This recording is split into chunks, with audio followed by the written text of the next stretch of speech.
Welcome to the 29th edition of Expert Diaries, and today we have with us the very special Della Quist. Well, he definitely needs no introduction because he's one of the most popular email marketers out there. To give a certain hint of his expertise in email marketing, it was in the 1990s when he basically identified email as a very effective means of marketing. And then eventually he went on to become he went on to be associated with some very renowned organizations like Data and Marketing Association of United Kingdom. He was also a part of EMC. Along with that, he was also associated with Interactive Advertising Bureau. And then again, he was also a part of future of European advertising stakeholders. Currently, he's the CMO of Alchemy Works, an email marketing agency that he founded in the year 2001. Well, if you have to ask me to talk about Della, I can go ahead. I can go on and on, but I think we have to discuss about other topics as well today. So without further ado and without further delay, I will request Della to take over and speak something about email marketing and himself before going into the first question. Sure, and thank you. And the other thing that I would only add to that list by way of credibility, I always call this the why should you listen to me question, or the why you should listen to me intro. So as you very kindly pointed out, I've been doing this for a long time and I've been associated with a lot. I was greatly honored to be named ANA Email Marketing Thought Leader of the Year for 2022 as well. So that's possibly another reason why what I say may be of value. As you pointed out, I founded Alchemy Works round about, God, it's so long ago, around about 2000. I built it up. I joined forces with another agency, Sell Up, and we merged the two agencies, kept the name Alchemy Works, and I'm still associated with that. So it's been a very long journey, but the one thing it does is it gives me a good sense and an overview. I've seen this before, you know, that sort of stuff, and it makes me able to recognize what's truly new versus maybe what's not. So thanks very much for the intro. I'm really enjoying, looking forward to doing this session with you. Thank you. Firstly, congratulations for being the Email Marketer of the Year 2022. And talking about email marketing, the very first question that comes to my mind, as you know, that every single year, email marketing doesn't change, apparently. The same metrics, people do the same things, but every year it's a bit different. There is a uniqueness to every year. And to be very precise, we saw it. And how did we see it? We saw it in the form of a pandemic. Email marketing was different. Then the pandemic went away and email marketing again caught up and again went back to the old days as it was. But things were a bit different. There was that bit of a different nook and corner in every email marketing approach that people took. What do you think is the email marketing specific aspect of this year? Anything special, any unique attribute that email marketing in 2022 should be taken into account with regards to holiday season? Oh, this year. So first of all, interestingly enough, I would actually contend email actually does change a lot, right? The problem is it's always there and the change is organic. It's a bit like saying cars don't change because they're always cars and but if you look at the same E-Class Mercedes from 2022 model and then you go back and look at the E-Class 1992 model, huge change. But they still take you from A to B. So the technology's in there, and I'll give you an example. When I first started doing it, the number one question was, should I use HTML? It annoys users, right? Subscribers hate HTML because it clogs up their inbox. Actually, no, it was the email database managers who hated HTML, but people didn't mind it at all. And then when the iPhone came, CEOs never used to care about creative until they had it on their phone, and suddenly the marketing will get a company call from the CEO saying, why is my email on my iPhone? They didn't care when it was a BlackBerry. I could go on and on and on. So I actually think the changes, it's like, another good example is just look at what happened with the pandemic. We didn't see people face to face for nearly 6 months, a year, or whatever it is. And when you looked at them, they'd just grown older. But if you'd seen them every day, you wouldn't have seen that. So that's what I was going to say.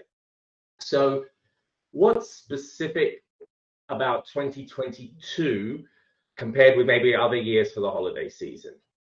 I think there are a couple of things that are different. So last year, for example, the economic situation was very, very different. Okay, there was a lot of money around. Governments had been throwing pandemic money at their customers. In the US, in the UK, there were several grants. The government made a lot of assistance. They put a lot of money into the system. Okay, simultaneously, the whole of China was locked down. So last year, for example, the issue wasn't really about discounts as usual. It was more about supply. So just having a product meant that you were the number one in everybody's mind. They weren't looking for a discount as such. And giving a discount for something you couldn't get hold of didn't make sense. This year is actually very different. The money supply is incredibly different. We've got concerns about inflation in all the major economies. Mortgage rates are going up. There are fears around that. There are the cost of energy is exploding globally, et cetera, et cetera. So a lot of things that are happening that are eroding consumer confidence. And when consumer confidence goes, that means you're tipping maybe into a recession or potentially. And it also means that most retailers and people who want to market through the holiday season, potentially their concern is they've already had a downturn in revenue, so they're trying to make it up, or they're worried that this is their make or break quarter, which the holiday season typically is, and suddenly they're not going to make their numbers. So market share is going to be very important. Consumer fears, I think discounting will probably be quite heavy, or as heavy as it's possible. I think that marketers are going to be more concerned about actual demand and shoppers turning up to their stores than anything else. And so potentially what's different this year is that your own list of customers or subscribers is going to be really, really valuable. And the reason is they're the most cost-effective way. Email still is the most cost-effective way of reaching someone you know, okay? Now, I always say someone you know versus someone you don't know. If you don't know them, you can't email them because that's spam. But if you do know them and they subscribed, it's way cheaper to do that than to do customer match on Google or Facebook, match your audience on LinkedIn or Facebook or wherever it is, and pay them what, 50 cents a, I mean, the CPM is ridiculously high for reaching those people in another channel versus email. So I think email, it's always really important for different reasons every year. And to that, you made that point, is that it never seems to change. The bit that it's always important doesn't need to change, but why it is important is because it's flexible, it's cost effective. You can turn things around in a minute, okay? If your numbers aren't good or your paid campaigns aren't delivering, you can double down on your email really, really quickly, very cost effectively. So I think this year it's going to be super important for those reasons, even more than usual. I think usually most people are worried more about, oh, I'm worried about mailing too much or being in the inbox and inbox overload. I don't think they can afford to do that. So, and that's something I think we address in another question, or you can ask me about that. I think the concerns this year will be cost effectively reaching people in a way that allows them to deliver discounts where they're needed. So we were talking about how email marketing is going to be specifically important this year. One thing that always makes the round every year is be it the consumer or be it the producer, be it the person who's sending out the email or the one who's receiving it, cost effective means of marketing has to be taken into account. But then again, we did talk about filling up someone's inbox just like that. And here comes the second question in my mind. If that is the case, if in email marketing every holiday season the inboxes get filled up, then people are also looking for a very specific kind of metric, because every year when people are filling up inboxes, it also has to be taken into account if the email has reached the recipient at the right time or not. There is a chance that maybe a good email gets lost in the clutter of all the unnecessary ones, all the irrelevant ones. So I think email marketers until a certain point of time did depend on the send time optimization or the open. But with developments like Apple MPP, completely depending on higher engagement metrics like click-through rates and other alike, don't you think it might affect, or do you see, or how do you see it? Well, I'll tell you what the problem is, okay? The problem is the word open rate. I hate open rates. I don't follow open rates. I never have. I don't mind about them. Do you get what I mean? I certainly don't use them as my main KPI. Okay, they're at the very best an indicator. Okay, but the point is they're an indicator of some other activity going further on down. So whilst they're a poor signal, they're a large signal. Okay, click rates are the opposite. They're a very accurate signal, very powerful signal, but it's tiny, tiny, tiny, tiny, tiny. It's coming from a long, long way away. So let's start with open rates. You're confusing engagements with open rate, okay, as opposed to opens.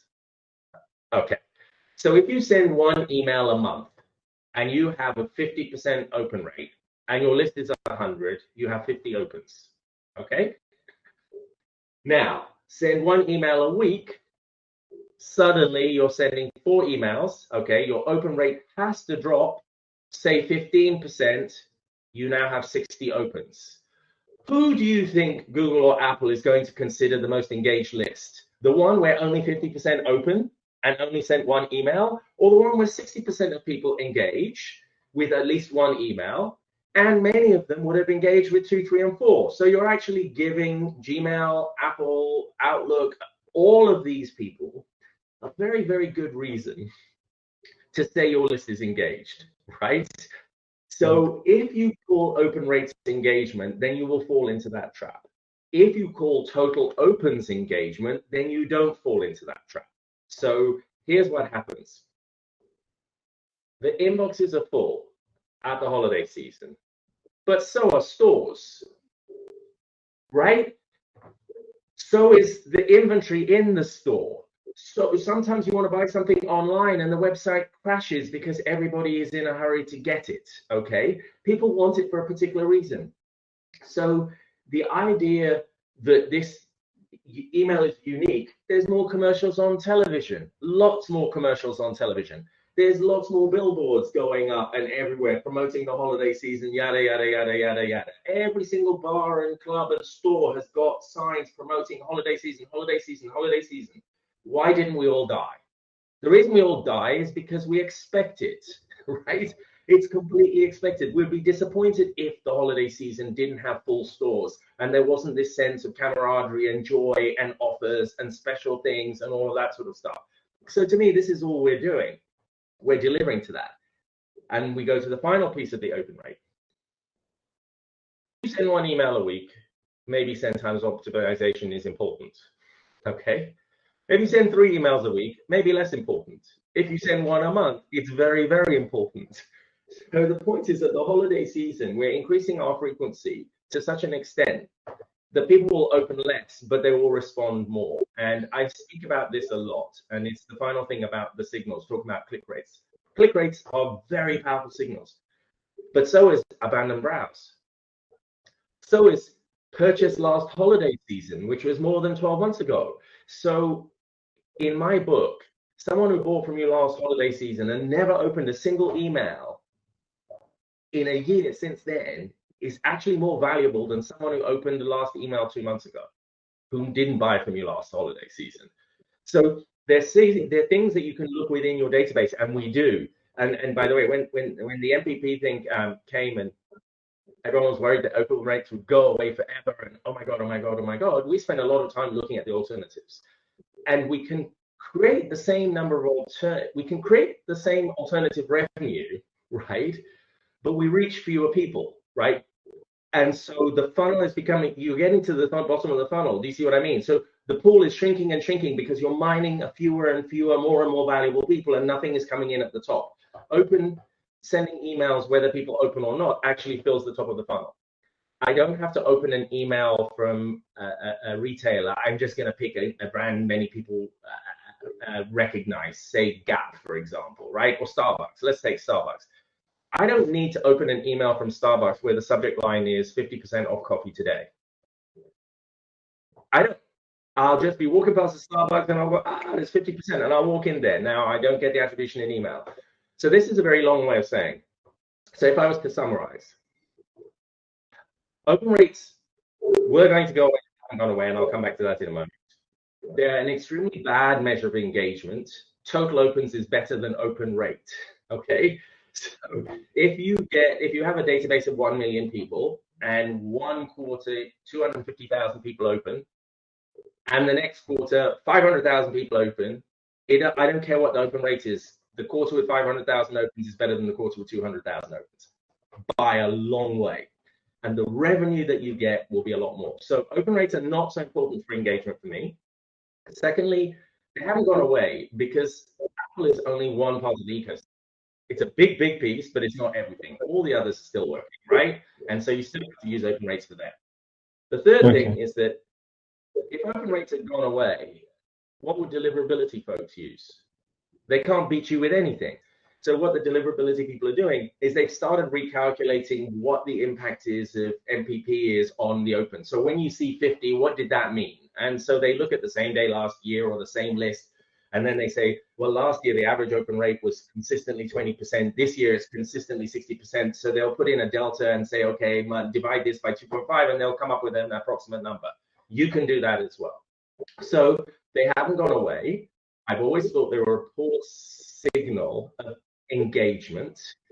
They're a good signal of potential intent, right? And so what happens is when someone opens, rather than saying you're engaged, you say they're the process of engaging, and you start engaging them with all the other emails that you sent. The open itself isn't the engagement, and only a small percentage of people open, click, and buy in one just one email, open, click, and buy. And that means, even so, how do you know they weren't impacted by the fact that you send them 3 emails a week? Okay, just seeing your brand 3 times. So brand A sends 3 a week, brand B sends 1 a week. Who are you going to remember when push comes to shove? You'll probably remember the one with 3 a week. So that's the complicated things. Opens are still there. Not so much for things like send time optimization. That's a bit of a problem, but it's not a huge problem. I mean, there are ways of getting around it, and all the people in that space are finding ways around that. When you increase the volume in the inbox, the open rate will fall. That doesn't mean people are less engaged. It just means you're giving them more chance to engage. And that's where the example I said that if your open rate is 20% and you send 4 a week, or 4 a month, 60 people open, right? Whereas if it's 50%, 1 a month, it's only 50. So that's kind of the example of it's actually a very complicated question, and it's complicated because you have 2 issues in the one question. I hope I was able to explain it. Yes. And I don't know if you're familiar with golf. There's an expression that driving is for the show, putting is for the dough. Okay.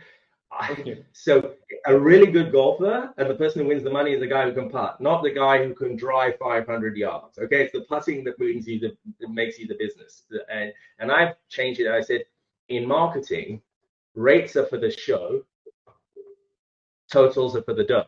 Okay, so if someone walks into a meeting and says, my rates are up, my conversion rate's up 500%, I'll go, that's because you were only sending to 2 people last week, right? Okay. But if someone comes and says, I've increased our revenue by £5 million, I don't care what rate it was. It's $5 million, £5 million in the bank that wasn't there before. That's what I mean about numbers versus show. So when you deliver me 1 million openers, I know you're talking good stuff, right? If you say to me, my open rate is 70%, I'll tell you it's too high. It's too showy. Exactly. But the quote that you just gave, I have researched about you, and I have found out that you are again well known for giving quotes regarding email marketing. When are we going to see this quote being mainstream? The quote regarding call. A few people say it. I mean, the closest one to being mainstream is the one that when I said that anyone who doesn't have an email address is the digital equivalent of homeless, right? Because it's very hard to get a bank account if you don't have a home, right? To get paid, or even to get Social Security if you don't have a home. You need an address. And it's the same thing without an email address. If you don't have an email address, Samsung will give you one, right? If you don't have an email address, Apple will give you one. And the reason they give you one is if you stop visiting them, how else are they going to reach you? Right.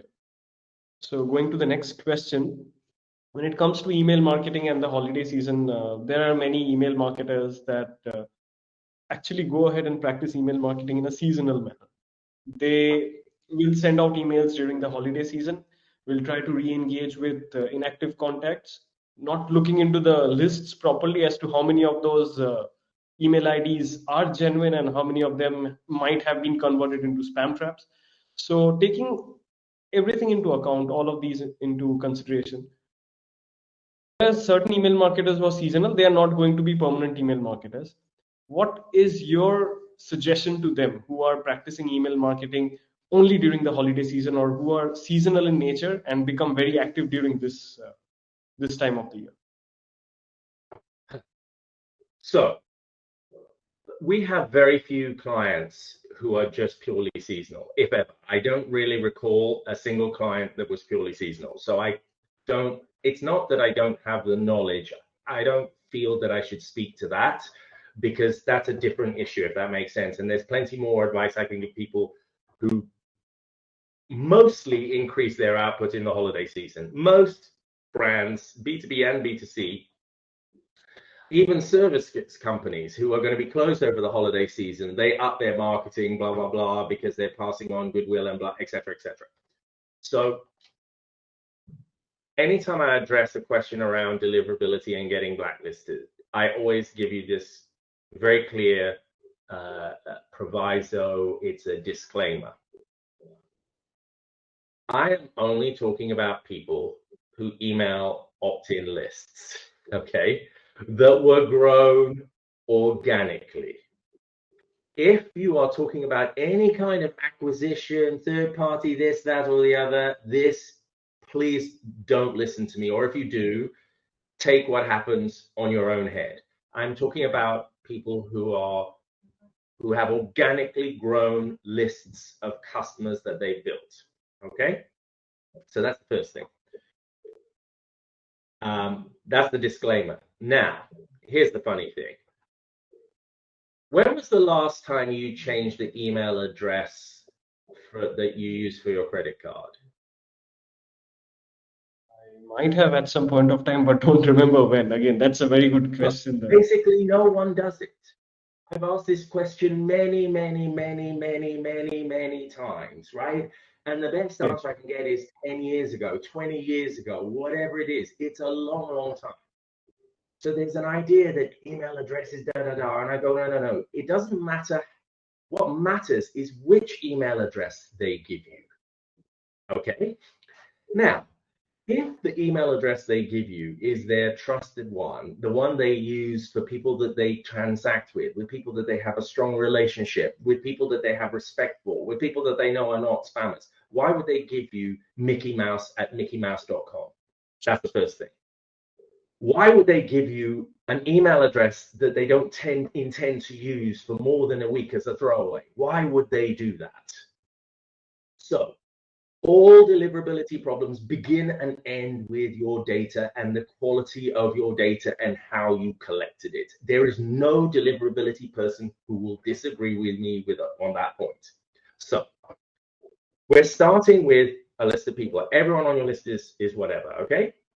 And let's say, for the sake of argument, by magic, as of today, you have 100,000 or 1 million people who are all 100% engaged and have opened within the last 30 days or whatever it is, okay? Roll forward 12 months, and I'll guarantee you, if you don't do anything different, the vast majority of them will not open a single email in 12 months. It is somewhere in the region of 50 to 60% of every list that I've ever seen. I don't care how engaged they were on day one. After 1 year, at least half the people will not open a single email. Would you not agree with me on that? I do. Fine. So it's got nothing to do with the email address, because you've got the email address for their credit card. They bought for something from you at the holiday season last year, they don't need Christmas crackers again, or a candle, or a cake, or a tree for another 12 months. Why should they open your email? Okay, Right. that's the first thing. The second thing is, why should you stop mailing them? If you don't stop mailing them, you're keeping the list warm and engaged, and you will not have the problem at the end of the season where you're now trying to get 5 million people, 50% of your list, 20,000 people, 500,000 people, whatever it is that you have not mailed for 3 or 4 or 5 months, and then suddenly you start mailing them. What do you think is going to happen? They will unsubscribe or they will complain. Blah, blah, blah, blah, blah. Now, if you had continued to mail them at least once a month, every month, everybody on your list, I would normally recommend once a week. Okay, I'll compromise and say once every 2 weeks is fine. But if everybody on your list is mailed once every 2 weeks, tell me why you'd have a deliverability problem at the holiday season when you suddenly increase that to 2 a week or 3 a week. Why would you have a problem? There won't be, because the spike won't be very noticeable in that case. Thank you. So that's the point. This idea that you're giving people no, I don't want to upset them by sending them an email when they're not buying from me, so I'll hold off. That's what's causing the deliverability problem. And that's what forces you to do silly things like a re-engagement campaign and blah, blah, blah, blah, blah. And actually, the other thing I was going to say is it also tells you that you should be doing your re-engagement the quarter before the holiday season, because everybody that re-engages the quarter before is now active for the holiday season quarter already. And so your list of 60-day openers or 30-day openers, if you're using open rates, or 60 or 120 or 360-day clickers or visit to the website, whatever it is, if that list, whatever size it is, it should be the biggest for the whole year at the beginning of the holiday season. Right. That's not true. luck. People take their active list as luck. Oh, my active list is 50% today. Oh, my active list is down to 40. Oh, my active list is 70%. Oh, they just act as if God gave it to them, right? They have nothing to do with it. Whereas I say it should be your goal. The number one metric I give all email marketers is what percentage of your list opened in the last, pick a number, 3 months, 6 months, 12 months, 24 months. That's the number that drives your revenue. Okay.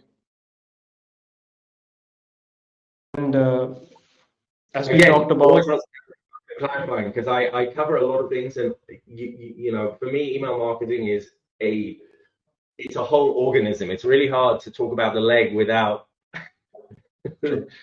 referencing another part. So now that we are talking about the holiday email marketing season and we are talking about the different metrics, along with that, we also talked about how cost-effective email marketing is. How do you see SMS campaigns or SMS go along with email marketing emails? How do you see SMSs complementing email marketing during this holiday season? It's very important, right? And it's something that we spend a lot of time at AlchemyWorks doing is working with both SMS and email. And again, as you know, my expertise is more about email than the specifics of SMS. But here are things that I do know. The complementary nature of the two are really important. So you have to think about two things: cost and impact, right? So SMS is very high impact and it's relatively high cost, or what they would say relatively. Somebody might say very high. It depends on how you observe it, whether it's in the light of other channels or it's the light of email. So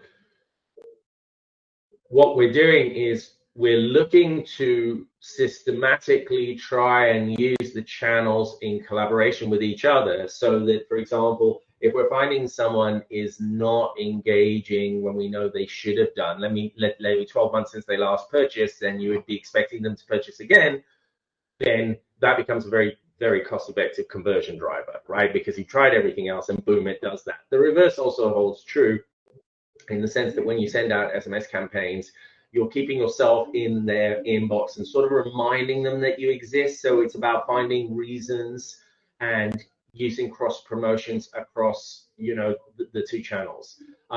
So it is very important. It's very important to the holiday season because payday is so much greater, because purchases are so much greater. You have such a limited time, and it's about focusing the intensity of that final conversion blast that you send, if you like, and whether that should be SMS or email or how you do them. And it varies from client to client. Right. So taking a cue from what you said earlier, that is, there's a platform which you don't visit very often, and that platform sends the most number of emails. If we replicate that same, you can say, approach in terms of our purchasing, I don't visit the store often. So what does the store do? The store comes to my, and that is in the way of e-commerce, right? So most of the activity that happens during this holiday season is purchasing goods via e-commerce platforms. So e-commerce platforms, as usual, they play a very important role during during this time of the year. What is your suggestion for e-commerce platforms who are practicing email marketing during this time? If it's basic, right? So if you're a small scale e-commerce retailer, for example, do you get what I mean? And you just gone and picked up a plug and play e-commerce account, do you get what I mean? Most of them come with basic email functions and the ability to do basic email stuff that makes sense. That were automations that maybe 15 years ago, 10 years ago were more difficult to do, and everyone went, oh my, etc. This is a difficult thing. So now they will do that, right? Now flip it the other way around, where you already email is more important to you, and I would suggest if you do that, then I would say paid media is more important to you, right? So the way you drive traffic to your website is predominantly not email. Do you get what I mean? Email really is just a weird transactional thing for you, and you just use the website's transactional thing. If you want to take email and saying, no, actually it's a nurturing, I only want to buy someone once, okay? And when I buy them once through paid media, whichever that is, I will keep them on my list and keep that list warm forever. 5 years, 6 years, 7 years. I've seen people who've been on the list 7, 8, 9 years because I've looked at so much data, and this is another advantage I have. I've done it long enough that I've worked with clients and I can go back and I can look over 7 years and go, look, this guy has been on the list for 7 years, okay? And they're still buying some of them. It's a smaller and smaller and smaller and smaller number, but there's always a proportion of them that are buying again, okay? So if your approach is to that you're marketing, and email is your own direct-to-market channel, direct-to-consumer channel, and it's so cost-effective, it's nearly free, right? So imagine if, the post office or, an SMS company came and gave you, I don't know, 1 million calls, SMSs a month, okay, at a CPM of 50 cents. What would you do? Would you be sending less SMS, or would you be sending a lot more, right? Because SMS costs a lot more than that. So the point about it is that if you feel that staying in touch with your customers is important, and that the more you're in front of them, the more important that is, and the more valuable it is, and the more likely they are to buy, and the more likely they are to open, it makes sense to use email as your predominant channel of staying engaged with those people. In which case, I would say the functionality of the e-commerce platforms, the pure ones originally that just do email, isn't quite what you'd be looking for in terms of content marketing and design and creative and ease of build and flexibility and some of the targeting and stuff. Because with the e-commerce platform, you have to take their targeting, right? Okay, but with an email, you can sort of create other segments and be more creative with your segments and stuff like that, etc., etc. So again, to be clear, you can do almost anything in a basic email related in an e-commerce platform, and you can do a lot of the basic e-commerce stuff in email platforms these days, depending on which you get. So it's where, what's driving you. If media is your predominant way of driving traffic, then e-commerce platforms great, okay? But if you want it to switch from paid to more retention, then I would argue that the ESP type platforms are better for retention. Okay, thank you for that answer. And talking about e-commerce platforms, there was this question that I had in mind given the latest developments that's happening around the world. E-commerce platforms might show a tendency of venturing into email marketing as well. This can be like sending out abundant cart emails or acknowledgement emails, or maybe at some point of time later ahead, going ahead and sending out, you can say, cross-selling or upselling, suggesting products and services. How do you see this affecting the world of email marketing or email marketing platforms?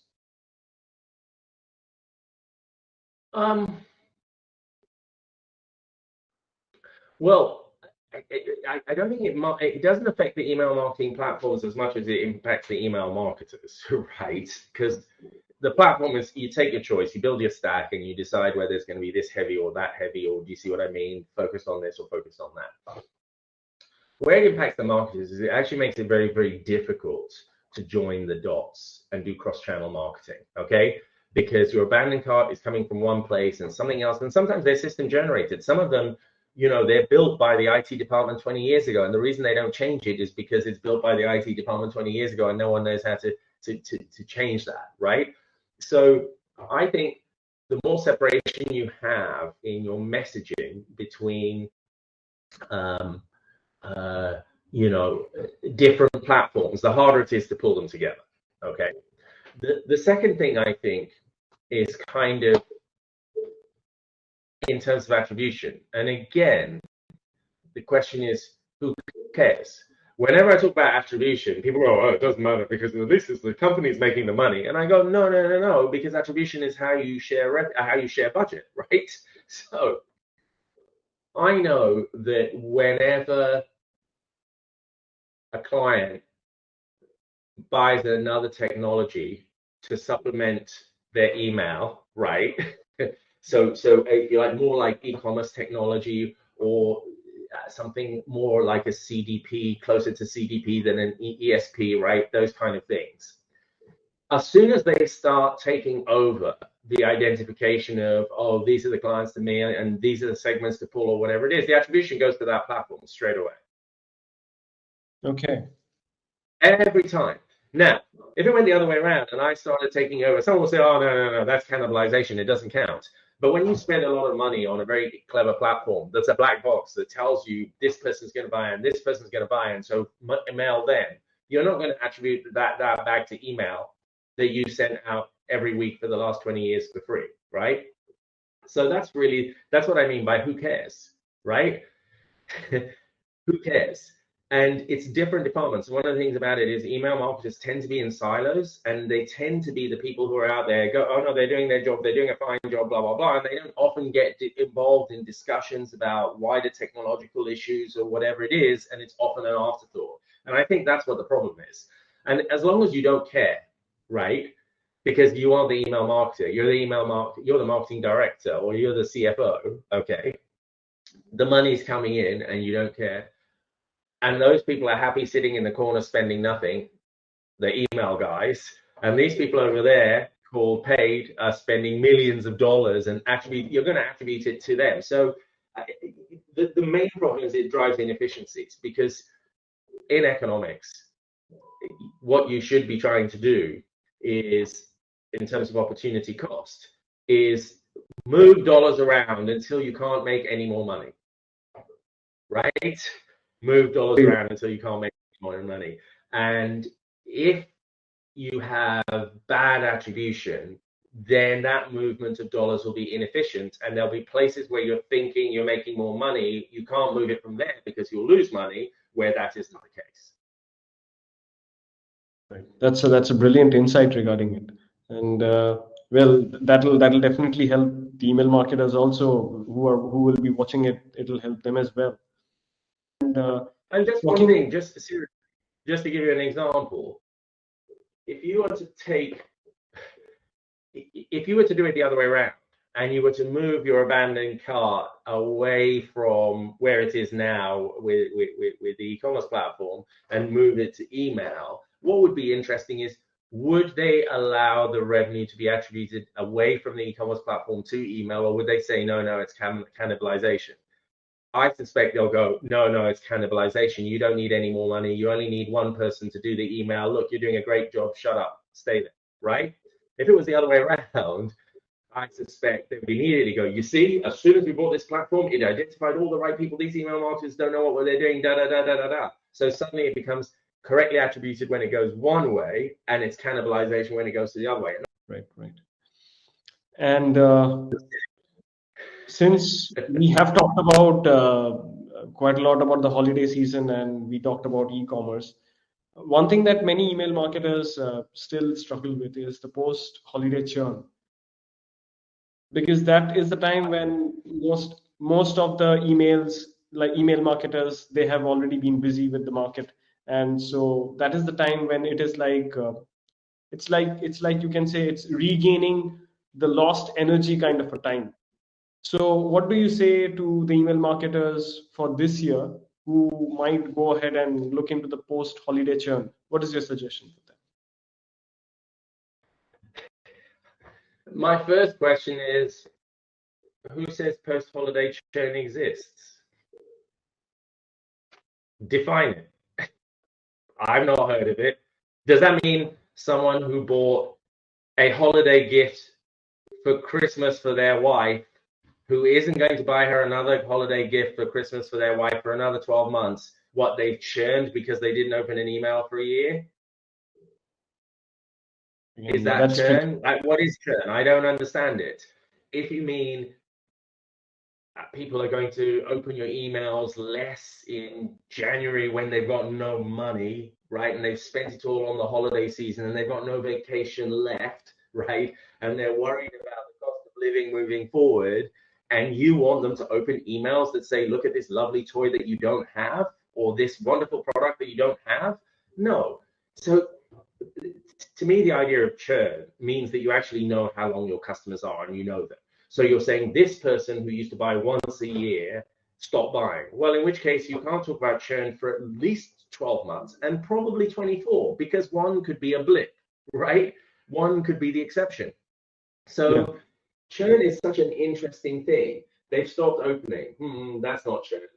They may be less active from an open perspective, and they may be less active from every perspective because they blew all their money in the holiday season. I mean, this is another thing people forget. Human beings have much less money in January and February than they do at any other time of the year, simply because of what they do, especially in the West. And different cultures have it at different times of the year, but it's the same thing. So churn, explain it. If you say that actually what happens is that there's a bunch of people that, because you emailed them 3 more emails a month than they wrote down in their Excel spreadsheet, and they're counting every one, that they're now going to stop buying from you because they hate you, that doesn't really exist in my mind, right?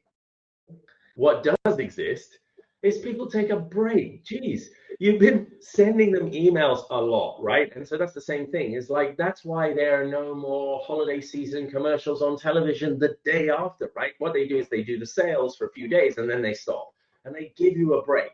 But guess what they start doing? They don't give you a break from everything.